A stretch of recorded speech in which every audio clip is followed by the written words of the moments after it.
जय पवार आणि ऋतुजा पाटील यांचा शाही विवाह सोहळा भरीणमध्ये मोठ्या थाटामाटामध्ये पार पडणार आहे। डेस्टिनेशन वेडिंगसाठी केवळ मोजक्या पाहुण्यांना निमंत्रण देण्यात आले। 4 ते 7 डिसेंबर या कालावधीमध्ये विवाह सोहळा संपन्न होईल। उपमुख्यमंत्री अजित पवारांचे पुत्र जय पवार आणि ऋतुजा पाटील यांचा शाही विवाह सोहळा भरीणमध्ये मोठ्या थाटामाटात पार पडणार आहे। त्यासाठी केवळ 400 मोजक्या पाहुण्यांनाच निमंत्रण देण्यात आले। 4 ते 7 डिसेंबर या कालावधीमध्ये हा खास विवाह सोहळा संपन्न होईल।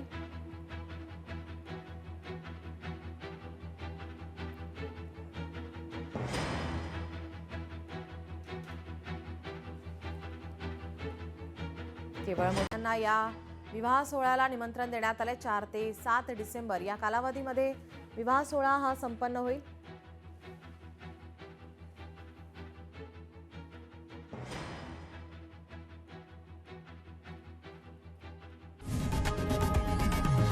लोकशाही मराठी ऐका, पहा, जागरूक रहा।